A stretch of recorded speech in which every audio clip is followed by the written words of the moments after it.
And maybe the rabbits and hats are serving pea soup. Pea soup. Yeah. Pea soup with rabbits and hats. Mm-hmm. Yeah. And purple forks. Purple blinking forks for the pea soup. I mean, blinking is nice and all, but spoons are a bit better for soup. Spoons. Blinking purple spoons that for the pea sounds soup. really cool. Yeah. That's what it's going to be. And the marching band. Of course.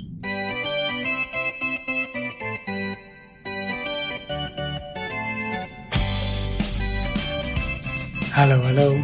This is the 280th Test from the Future, an experimental podcast from the year 2226, which we are sending from our present to yours.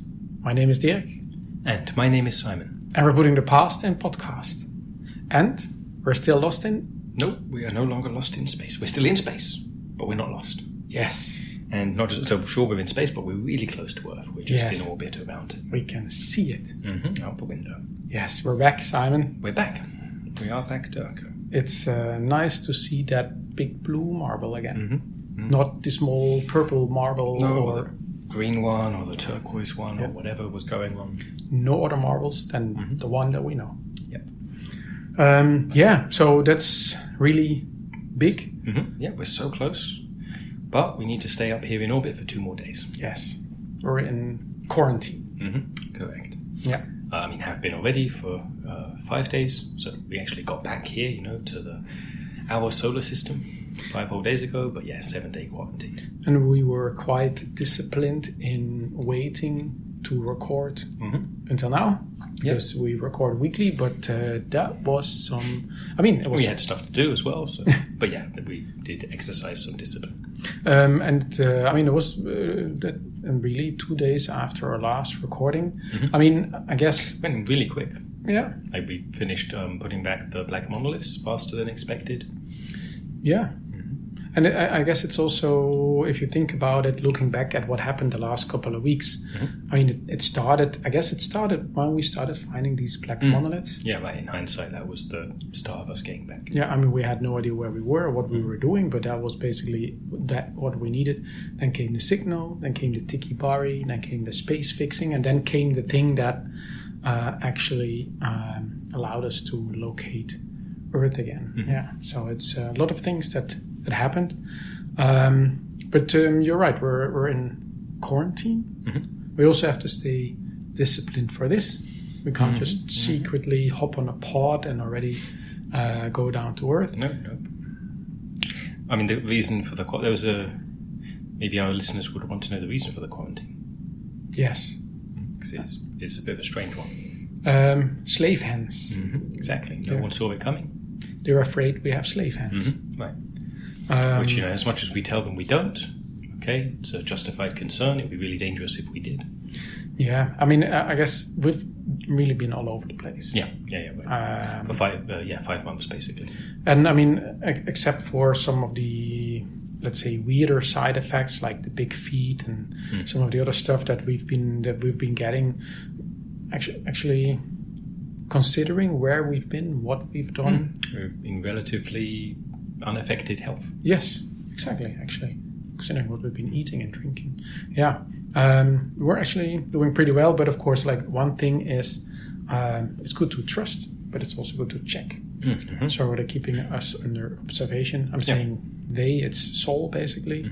They're keeping us under observation, and then we're released. Most of us, we're talking about Earth all the time. Of course, a few of us aren't actually from Earth, but from Mars or the Moon or whatever.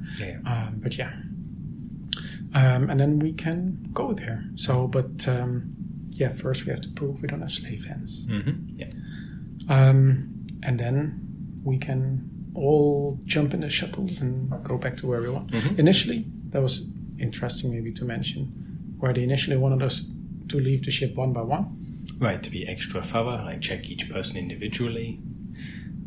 It seems so. First of all, it seems excessive, and then they realized it would take months, if not even years, possibly, to do that. 2,300 people on the ship, taking them out one by one. Yeah, and then depending on how long, is it just one by one, but the shuttles are leaving very quickly, 1 per minute or something, or is it rather one leaves and you wait until the next day? Yes, that would obviously take time. Oh man, that would be rude. We would be longer in quarantine than we were lost in space. Yeah, and obviously that wasn't the original plan. Originally the space tour was only meant to last 2 weeks, and there was no need for any of that. No, but okay. in that sense, they are not being overly cautious. Yeah, exactly. I mean, it's a good compromise. Yeah. And of course, we've been away for so long, we can handle a couple of days. Sure. And also because we know we're there. It's not like it's unclear if we will ever. No, it's right there. I can almost touch it. Some of us, like I'm good with that. You're good with that. Like we have patience. Some of our fellow passengers are a bit more itchy about it. They really, really would like to get home. Mm-hmm. Okay, at least we've been able to like call people. Find out, did our apartment burn down? Or stuff. Like did somebody actually feed my cat? Stuff like this. Yeah, that's true actually. So I mean, funny thing is, like, we've been managing to keep ourselves occupied with all kinds of things while we were lost in space. Mm-hmm. Now that we're in quarantine and we know we're going to be going to Earth in a couple of days, suddenly everybody's doing different stuff. Mm-hmm. No more passenger band. I think the activities we were doing to keep ourselves occupied. The passenger council got disbanded. I understood. Yep, they did. And everybody's now preparing, basically. Because we all did end up being out here much longer than we expected. Yeah. People had made various adjustments in their lives, Yeah. Different ways of thinking, but also maybe even starting up new relationships with fellow passengers, or in absence, like, or absentia, I guess is the way you say it. Like, so meaning they consider, my partner back on Earth, I'm never going to see them again. So anyway, people had made various adjustments. And now considering unadjusting them? Either that, exactly, or, this new way I've been living the last few months, actually this is the way I want to continue. Mm-hmm. Either way, making plans or, calling people up and so on, arranging maybe they want to live somewhere else, than they did before. There's various things that can be done remotely, before we all get back to Earth, so some people are taking care of that. And I mean, it's a fair point. We've all been keeping ourselves entertained in ways that maybe we wouldn't have done otherwise, and maybe some have taken a liking to making music or painting walls or whatever. Like, will I now go painting graffiti? Yes, for example. And will I now go back to my life as a baker or a raccoon washer or whatever, or will I rather start a band? Right. And that's a thing, like, I don't know if we've talked about it before, but I think it's a well-known thing that happens when you go on holiday. And if the first week you're like just still unwinding from whatever you were doing before, but into the third week, you really your mind starts to kind of expand, maybe, if you've got on such a long holiday, and then you start reconsidering your life, maybe thinking of different things you want to do, and so on and so on. That's 3 weeks. We had over 20 weeks here, so people have really had time to do that kind of thing. Really had some time to reevaluate everything. Reevaluate. So that's evaluating and then again. And then some people are just sorting souvenirs. Of course, we all picked up a whole bunch of nonsense while we were out there. So. What will I leave in the ship? What will I actually take home with me? So I guess the headline would be sorting souvenirs and relationships. That's what people are doing at the moment. Some people are a bit more opportunistic about the souvenir stuff. They're like, well, maybe I can sell this, back on Earth. Like, well, check out this alien, whatever it is. Maybe the people who didn't drink all their vodka, they've got some of that left. Wow. Yeah, so, we could have. We ate and drank all our stuff. But. Yeah, we could have. Yeah, that's a good point, and didn't actually think about that. But actually, with food at least, so vodka is something a little bit different, I guess, because it's so much alcohol. But the food stuff, we're not allowed to take back to Earth. True. Yeah. But souvenirs potentially. That's why they plan the all-you-can-eat goodbye buffet, right? Right, exactly. With all the various food, the alien foods that people have collected. Yeah, so that's going to be tomorrow, right? Yes, that's tomorrow. Like the day before. Exactly, big night tomorrow night, And then everybody's invited into the dining hall, and everybody is. I mean, basically, you either have to bring all the alien food that you collected, or leave it because we can't actually take it to our respective planets. So that's going to be fun. I mean, we ate all our stuff. We got a bit ahead of it, but now we get to try what other foods. I mean, obviously there'll be overlap. We went to the same places, but maybe people collected different things. Yeah, that's true. But looking kind of forward to that myself. And of course, what we've also been doing, we've been making some adjustments to the ship over the months. Modifications. Exactly, and also decorations, putting things up on the wall, hammering nails in the walls, and spray painting new designs on the interior. Just keeping track of the number of weeks. Of course, the massive graffiti is still out there on the ship. On the outside, yeah. Yeah. People have been putting little fences around their doors, putting... I mean, we put... The gnomes as well, garden gnomes. Turns out the company doesn't much like most of it. Right. And it's not... They offered us, you don't have to clean it up, but if you don't clean it up, we'll take some of your deposit. Yeah. They keep some of that. So most of all us passengers, ourselves included, we decided, okay, we'll clean up after ourselves. I mean, I guess the deposit was also there in case we maybe damaged one of the bunking beds by accident or so. But these are such massive adjustments that we've made. Most people are anticipating if they don't do anything, the deposit is completely gone. Yeah. So at least we've been scrubbing, and there's quite a bit of scrubbing necessary for the stuff that we did in the cabin. Yeah. And the crew was with some help of the passengers trying to remove the graffiti on the outside, or started to anyway. Yeah. Is the wild goose out there? Or they actually lost track of that. Yeah, they were trying to fit him into the spacesuit. Exactly. He still claims not having been involved in the graffiti, but doesn't mean he can't help cleaning up. No, that's right. Yeah, so that's some of the cleaning up, I guess, we've been doing. And I think maybe as a last act of the passenger council, there's some developments on the captain's birthday. Indeed, right. So I think we definitely talked about this the previous weeks. It was speculation, so as we understood it, shortly after we came aboard, hey, it's going to be the captain's 50th birthday. Yeah, I remember now. So a big celebration, passenger council was sorting it out. But then turned out, but actually the captain's lied about the age. And he's only 39, about to turn 40. And then later, actually they're 59, about to turn 60. It was all very confusing. Finally got to the bottom of it. The captain is 48. 48. About to turn 49. So, not that far off. No. It's basically a mix-up, with the records. They lost track of their own age. That can happen sometimes. But it means, of course you can have a party for your 49th birthday, but it's not that special a number. Yeah. So what we'll figure doing is we're going to celebrate it next year. Yeah. Yep. I mean, it could be a nice reunion anyway. Yeah. And of course, you've put all this preparation in there. Would be a shame to not actually have it take place. But of course, all the decorations were 50-50-50. That's what we went with, yeah. If he's then turning 49, that's kind of lame. We did consider the Korean thing, but they stopped that long ago themselves, where when you're born, you're one already. So then it would work out. But the captain's not Korean, and like I say, Korea stopped doing that, decades ago. So. And he's in his 50th year. Yes, that's true actually. Yeah. But everybody's going to get all confused. What should I buy? What should I put on the cake and so on? I'm looking forward to finding out if this is the final number. But we have one more year to look into, to anticipate. Yeah. Yes. I think one thing that I've been enjoying also particularly myself is the kind of like the clay pigeon shooting. Right. One other final last way of clearing up all our mess. Like ourselves included, many people we were collecting, hey, look at that little rock out there floating out, let's get that. Collected all these chunks of asteroids. Yeah. And we're not allowed to take them back to Earth. And that surprised me because they're just rocks. Yeah, but the logic was, they're just rocks, but what if inside the rocks there's dangerous stuff?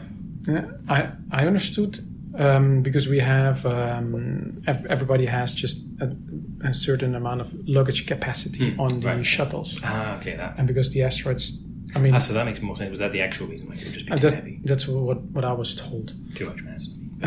Because I thought, okay, my luggage is full, but the asteroid is extra. I can still take the asteroid. Like his hand luggage. Exactly, but they said no. So you have to put it in your luggage. If you anything that can fit into your luggage, you can take. Sure, but not extra. Okay. And at least the asteroid I got is quite big, and I just got one. Yeah.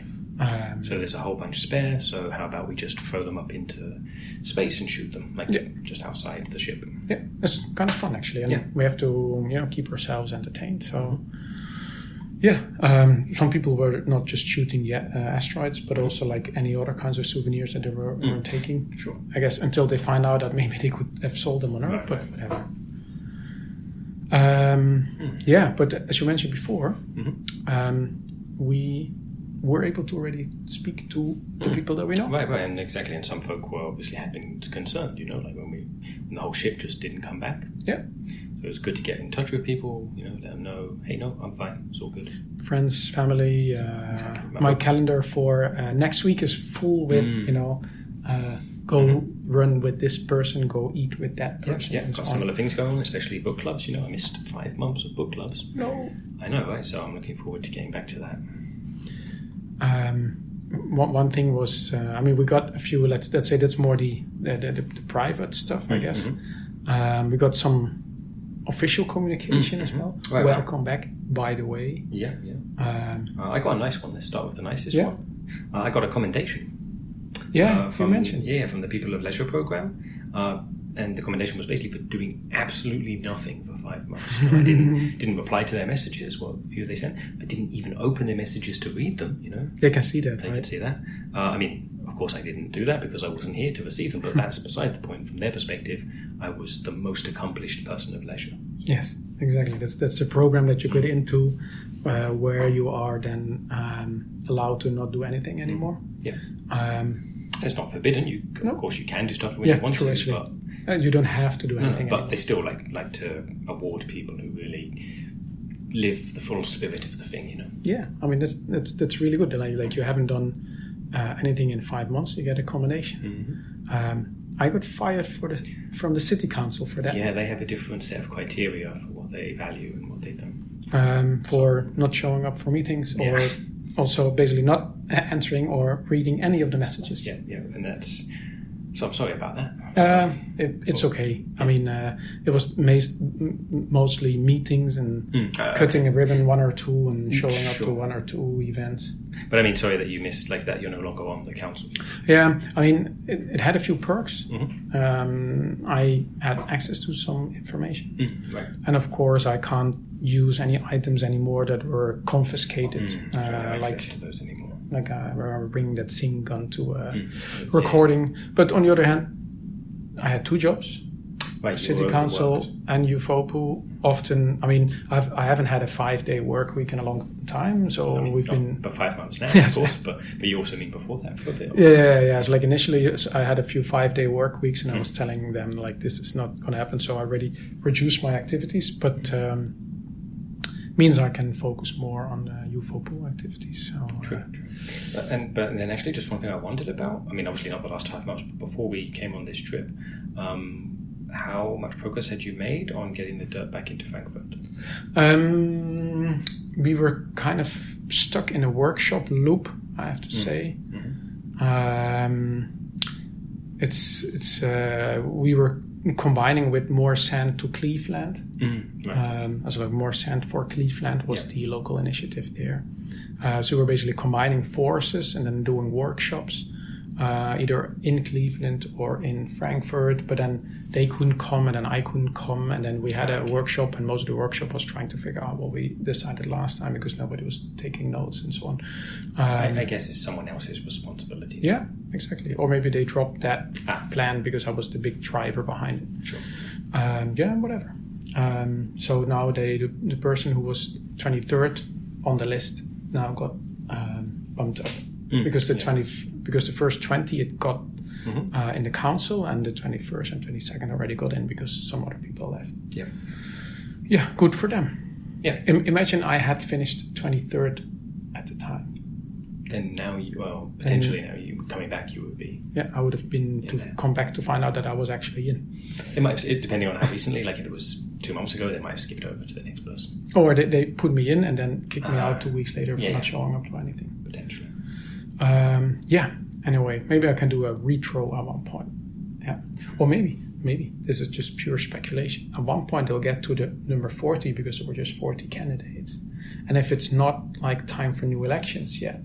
And I'll go back to the people who left before. Exactly, and then they rotate back to the beginning. Maybe at one point they will contact me because a couple of people left. It's possible. Interesting. I will find out if that's the case. Yeah.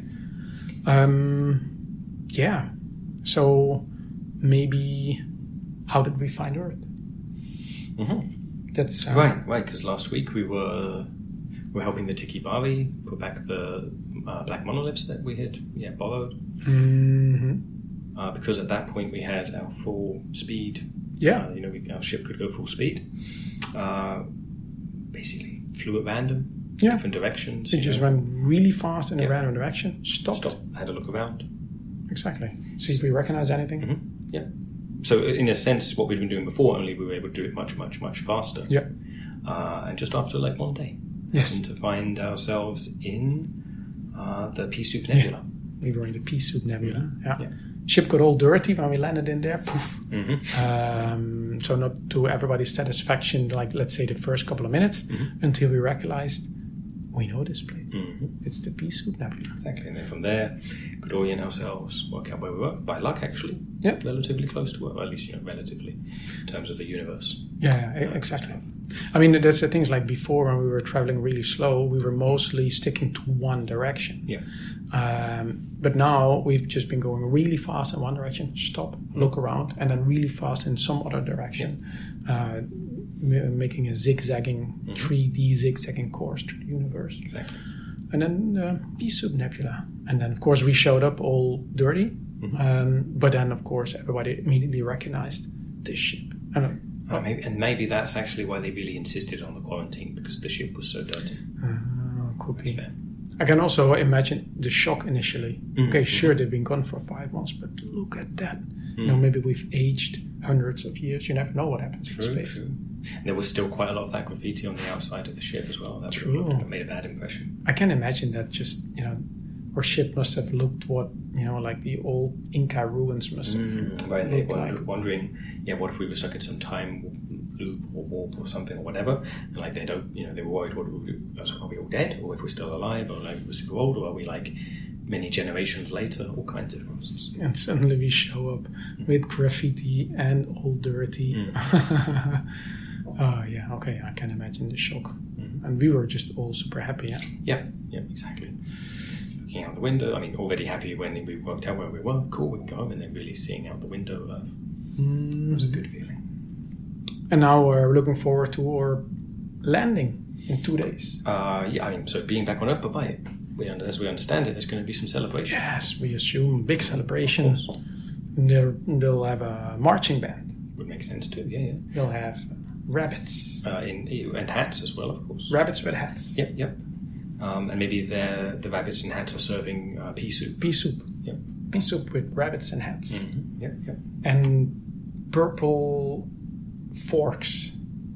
Purple blinking forks for the pea soup. Blinking is nice and all, but spoons are a bit better for soup. Spoons. Blinking purple spoons that for the pea soup. That sounds really cool, yeah. That's what it's going to be. And the marching band. Of course. And we'll be wearing our Velcro spacesuits. Yeah, right, so that when we get out, we look like people who've been in space a while. Yes. We haven't actually worn them most of the time, but let's live up to expectations. And also the last time we get to wear them for a while. Yeah, right. I assume a few of us not getting back into space for a while. Probably not. For a while, I guess, whenever I want to see stars, I just have to get up really fast from my chair. Yeah, right. See them the old-fashioned way. Yes. We had quite a few listener emails still also about being lost in space. That's a good point, and so... Might make sense to still answer them while we're still in space at least. Especially the questions that are about, or, pertaining to us being in space. Shall I do Williams? Yeah, please do. He wrote a pretty long email, email. Don't read the whole thing, maybe. Yeah, exactly. Rather theoretical, was it? We didn't really get to it yet because it was long and quite complicated. But the gist of it was that William McConnell, by the way, was explaining that we should actually always be able to pinpoint the location of Earth wherever we are in space. He was mentioning like plasma radiation. In the center of the universe compared to the outskirts, the density of antimatter particles and so on. That would have really helped, like just at the very least giving us knowing which direction to go. Yeah, I did actually read it completely, but then like halfway through zoned out, and then... Sure, I did likewise. So we still meant to try to understand what William was writing, but didn't really get to it so far, and it's no longer relevant. Not for us, right? We're back. But thanks, William, for trying to help us out. Indeed, thank you very much. Much appreciated. And maybe we'll still try to understand it at some point. Yeah. Maybe next time we're lost in space. We can pass it on to other folk. Maybe it's useful to them. Other folk that are lost in space. Exactly. Yeah, good point. And then I guess, this is, I think, the last email that makes sense to read. Yeah. At least today. Yeah. This one's from XYZ. And XYZ wrote, "Ha ha ha, you're lost in space." Haha, we're not. Yeah, we're not. Not anymore. No idea what you're talking about. No.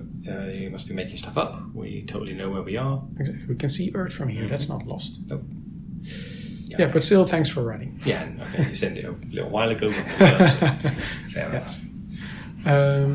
All right. So how did William and Xiz or... Oh, right. I was thinking it was just XYZ, but you're thinking like to say it like a name? Yeah, maybe both. Maybe. So they got in touch with us by sending an email to michaellasagna5@gmail.com. And so what we'd be very happy for is for our listeners who are listening to this episode right now to do likewise. And for them to, in the subject line, put the number 280 so that we know this episode specifically successfully went back in time. All right. For now, thanks for listening and see you in 2 years. Bye-bye. Let me go on.